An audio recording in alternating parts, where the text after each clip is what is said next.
Hello everyone and welcome to Talking Amateurs, the place for your amateur football fix on the internet. I'm Kim Morgan and joining me as they always do are Pete Thatcher and Gordon Armstrong. How are we, gentlemen? Thanks, Right. Kim. Yep, very well, thank you. Kim. Cheers.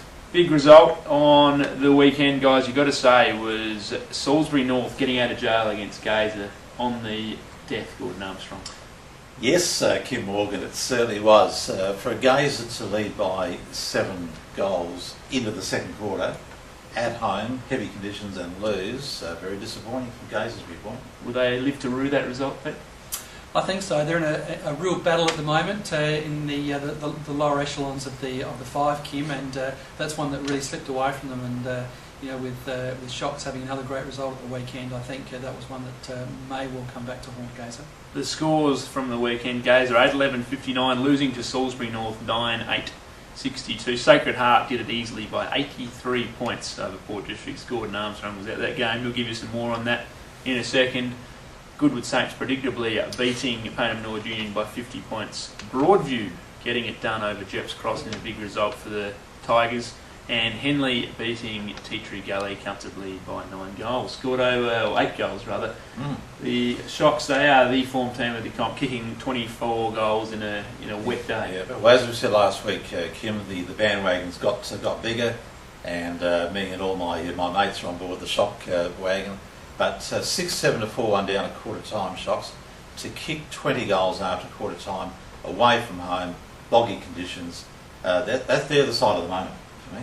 Pete, if Broadview were to make the top 5, first season up from A2, after being up for a long time before that, that'd be a huge achievement. It would be a massive achievement, Kim. I think it would be a massive achievement if they just actually maintain themselves in Div 1 this year, so they continue that rebuilding process. I think probably the 5 is a little bit beyond them. There's some very, very strong clubs battling out for that 5th position if we assume that Shock is now taking up 4th spot and looking like they'll be a finals team for sure. We've got obviously Salisbury North, Henley and Goodwood Saints. So there's really, in my view, only one spot available in the 5 and a lot of competition for that spot. But I think Broadview doing a fantastic job at the moment. Yeah, Battle Royale, no doubt about that, for 5th position. What does that do to our later those results quickly? Yeah, look, Goodwood Saints stay on top, Kim. Henley, Salisbury North, Sacred Heart, Gazer round out the top 5. Broadview knocking on the door on 8 points. They're in 6th position there. Jeps Cross, Tea Tree Gully, Port District, Payneham Norwood Union still to open their account. All right, guys, better get into this week's rounds. Jeps Cross v Henley, Duncan Fraser Reserve. Your tip, Gordon Armstrong. I've got to go for Henley. Jeps will be hard at it at home. I've got a feeling there might be a couple of players rested this week for Jeps, and I think Henley by about 4 goals. Yeah, Henley for mine comfortably.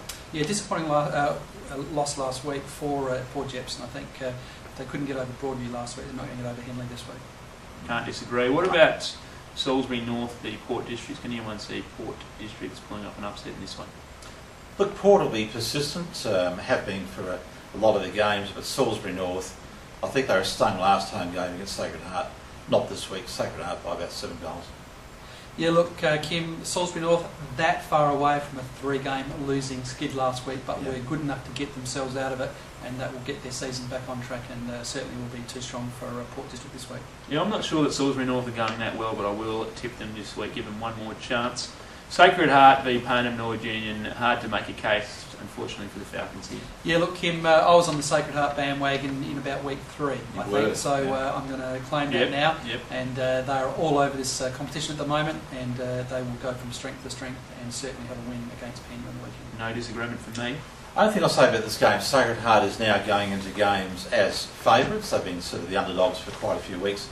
Having said that, too much depth. Had 8 goal scorers last week. And I think Shocks at Thiverton Oval too should be too strong. 6 weeks ago we were talking about Tea Tree Gully as one of the contenders in this comp. Now we're talking about them as relegation threatened. Can they snap this losing streak against Broadview?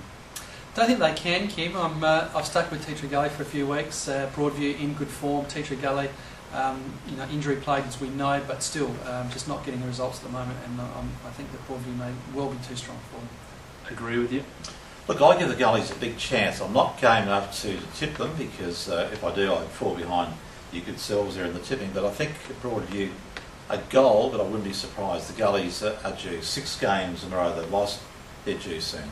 Final game of the round, Goodwood Saints v Gators. I'm going to play it safe again and go with Goodwood. Yeah, it's the easy way to do it. Goodwood Saints. Saints too strong after half time for sure. There you go, Saints to win. Thanks, folks.